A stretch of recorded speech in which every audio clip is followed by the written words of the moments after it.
찬송가 91장 찬양하겠습니다. 찬송가 91장입니다. 통일 찬송가는 역시 91장입니다.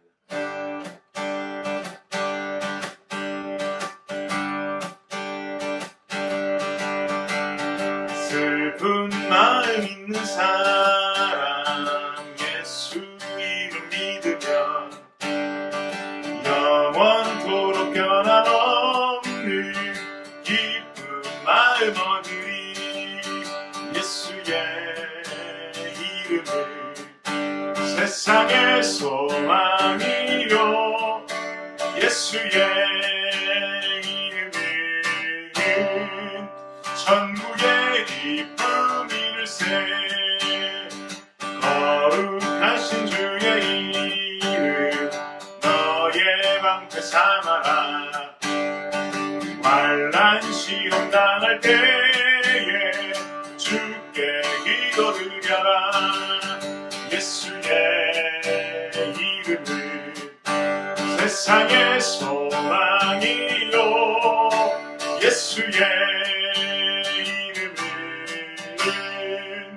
천국의 기쁨일세. 존귀하신 주의 이름 우리 기쁨 되도다. 주의 품에 안길 때에 기뻐 찬송 부르리. 예수의 이름은 세상의 소망이요 예수의 이름은 천국의 기쁨일세. 우리 갈 길 나간 후에 보좌 앞에 나가 왕의 왕께 경배하며 혈육만을 드리. 예수의 이름은 세상의 소망이요 예수의 이름은 천국의 기쁨일세.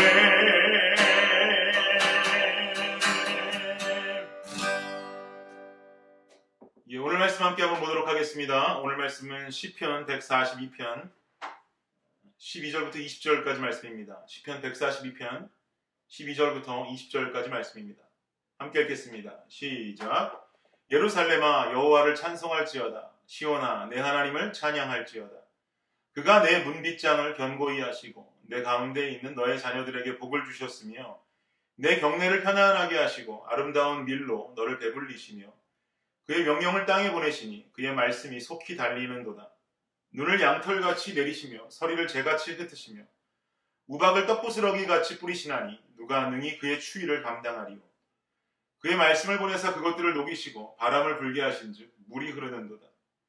그가 그의 말씀을 야곱에게 보이시며 그의 율례와 규례를 이스라엘에게 보이시는도다. 그는 어느 민족에게도 이와 같이 행하지 아니하셨나니 그들은 그의 법도를 알지 못하였도다. 할렐루야. 매일 말씀 묵상을 계속 진행하면서 유독 제가 설교할 차례가 되면 복이라고 하는 것에 대한 이야기가 많이도 등장하게 되는 것 같습니다. 오늘도 여지없이 본문 속에 복이라는 단어가 등장하고 있고요. 본문의 설명들도 결국에는 이 복으로 연결되는 이야기임을 알 수가 있는데요. 설교를 시작하기에 앞서서 말씀드리기는 우리 모두는 하나님을 믿는 최고의 복을 이미 얻은 자들인 줄을 믿습니다. 그리스도의 보혈로 죽을 수밖에 없는 죄인임에도 불구하고 새 생명이라고 하는 최고의 축복을 얻은 하나님의 자녀들인 줄을 믿습니다. 아멘. 우리의 신앙의 출발점이요. 이러한 복의 의미에서부터 출발해야만이 건강한 신앙인이 될 수 있습니다. 그럼 그 마음을 가지고 본문을 좀 살펴보도록 하겠습니다. 본문 13절 함께 읽어보겠습니다. 시작. 그가 내 문빗장을 견고히 하시고 내 가운데에 있는 너의 자녀들에게 복을 주셨으며. 뭐라고 말씀합니까? 그가 하나님을 말씀하지요. 하나님께서 너의 문빗장을 견고히 하시는 복을 허락하셨다라고 말씀하는 겁니다. 사실요, 이 13절 말씀을 이해하기에 앞서서 어제 본문이었던 2절과 3절 말씀을 보도록 하겠습니다. 2절, 3절 말씀 함께 읽어보겠습니다. 시작! 여호와께서 예루살렘을 세우시며 이스라엘의 흩어진 자들을 모으시며 상심한 자들을 고치시며 그들의 상처를 싸매시는도다. 이 말씀을 통해서 시편 147편의 어떤 배경을 유추해 볼 수가 있는데요. 여호와께서 예루살렘을 세우신다. 이스라엘의 흩어진 자들을 모으신다. 상심한 자들을 고치고 상처를 싸매신다라는 말씀을 통해서 지금 이스라엘이라는 나라의 배경적인 상황은 유다 백성들이 바벨론 포로 생활로부터 돌아왔을 때 지어진 시가 아닐까라고 학자들은 입을 모아 말합니다.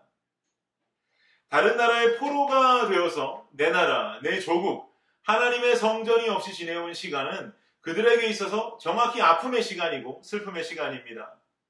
그런데 하나님께서 바로 이 찰나에 말씀하시기를 뭐라고 말씀하시는 겁니까? 오늘 본문 13절 말씀에서 너의 문빗장을 내가 견고히 하겠다라고 말씀하십니다. 여러분, 이보다 든든한 하나님 축복이 있을까요? 불안한 백성들의 마음에 평안함의 복이 허락되어지는 장면인 것이죠. 그리고 13절 뒷부분에 뭐라고 말씀하십니까? 내 가운데 있는 너의 자녀들에게 복을 주겠다라고 말씀하시죠.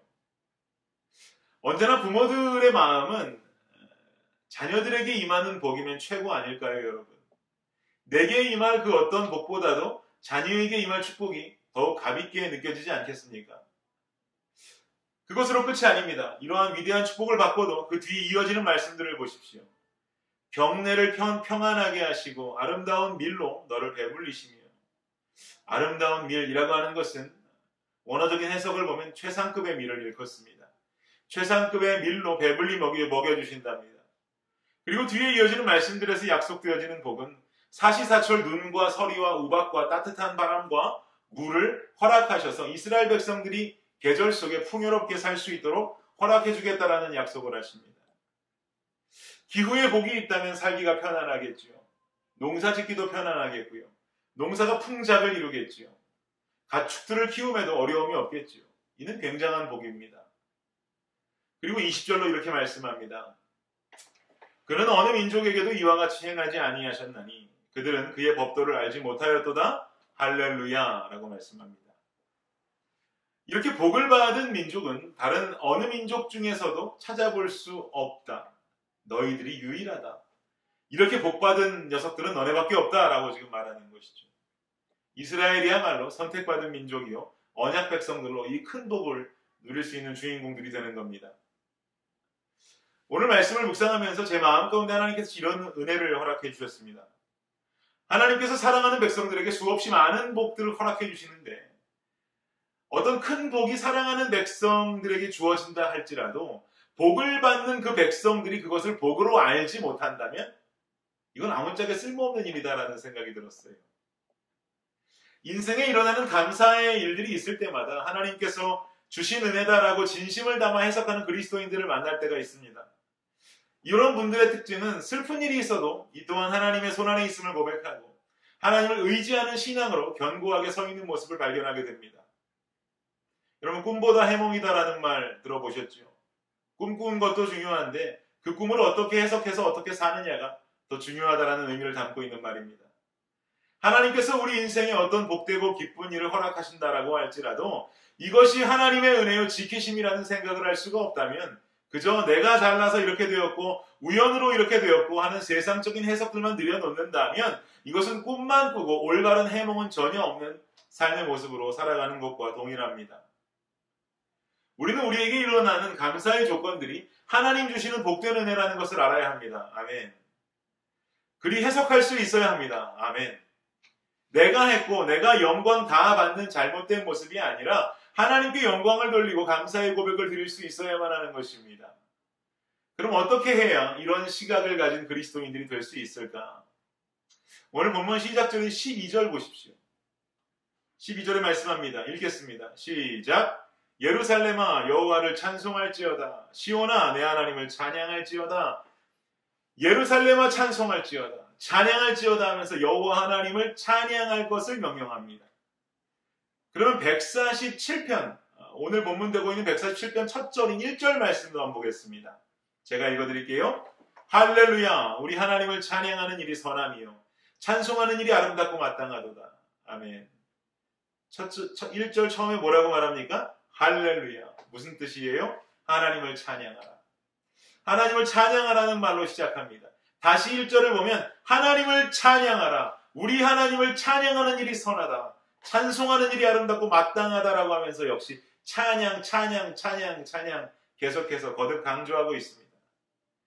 그러면 오늘 본문의 마지막 절이자 이 147편의 마지막 절인 20절 말씀도 한번 보십시오. 함께 읽어볼까요? 시작. 그는 어느 민족에게도 이와 같이 행하지 아니하셨나니 그들은 그의 법도를 알지 못하였도다. 할렐루야. 마지막에 뭐라고 합니까? 할렐루야.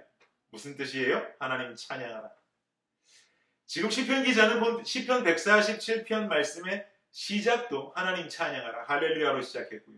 중간에 12절에서도 하나님을 찬양하라. 끝에 가서 20절에서도 심지어 할렐루야. 하나님을 찬양하라라고 고백합니다. 147편 내내 이 시편 기자가 강조하고 있는 것은 할렐루야. 주님을 찬양하라. 저는 이 시편 기자가 복을 복으로 볼 수 있는 이 시각의 시작은 하나님을 찬양하는 삶의 모습에서 비롯되고 있다는 것을 주장한다고 확신합니다. 사랑하는 여러분, 우리 삶에 있어 하나님 찬양하는 모습 끊어져서는 안 됩니다. 그래야만이 우리 삶에 일어나는 크고 작은 하나님의 은혜가 하나님 주신 복이요 은혜라는 것을 몸소 고백할 수 있는 신앙인이 될 수 있습니다. 언제요? 찬양이 끊어지지 않는 삶을 살아갈 때. 주님을 높이고 곡조 있는 너를 아버지 앞에 불러드리면서 우리 입술과 우리 마음속에서 신앙의 찬양이 끊이지 않을 때 우리는 모든 삶의 곳곳에서 우리 삶에 일어나는 감사의 고백들을 주님과 연관지어 할 수 있다는 말입니다. 삶의 하나님을 찾고 찬양하는 삶의 모습은 단 한순간도 없으면서 하나님의 일을 하나님의 일하심으로 해석하는 자로 살고 있다. 여러분 이거 다 거짓말입니다. 시편 147편을요. 만약 한 사람의 인생 전체라고 상상해보고 대입해본다면 그 인생은 탄생과 인생의 중간과 그리고 인생 마지막 숨을 거둘 때까지 할렐루야, 할렐루야, 할렐루야 하나님을 찬양하는 인생을 살고 있는 자라고 말할 수 있을 것 같습니다. 여러분 이런 인생이 되길 원합니다. 우리의 인생 하나님을 찬양하고 주의 이름을 부르는 인생이 되길 원합니다.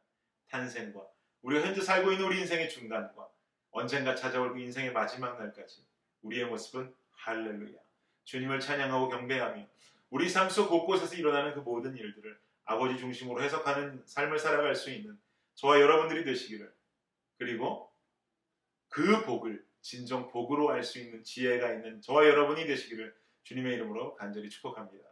기도하겠습니다. 하나님 감사합니다. 제 아무리 복받은 자여도 그 복을 바라볼 수 있는 시각이 없으면 복인 줄 알지 못합니다. 그것이 무슨 쓸모가 있는 인생이 되겠습니까? 아버지 하나님을 찬양하고 주님을 잊지 않으며 늘 순간순간마다 주님을 높이는 삶을 살아갈 때 내 삶에 일어나는 그 어떤 일과 복들과 감사의 조건들도 주님으로부터 온 것임을 알아차릴 수 있게 될 것이라고 우리는 이 시간에 말씀을 통해 배웠습니다. 주님을 찬양합니다. 찬양이 끊이지 않게 하옵소서. 주님을 기억하며 아버지를 높이는 인생이 되게 하여 주옵소서. 그러므로 말미암아 복을 복으로 받는 귀한 은혜의 성도가 되게 하여 주옵소서. 감사합니다. 이 모든 말씀 예수 그리스도의 이름으로 기도드립니다. 아멘.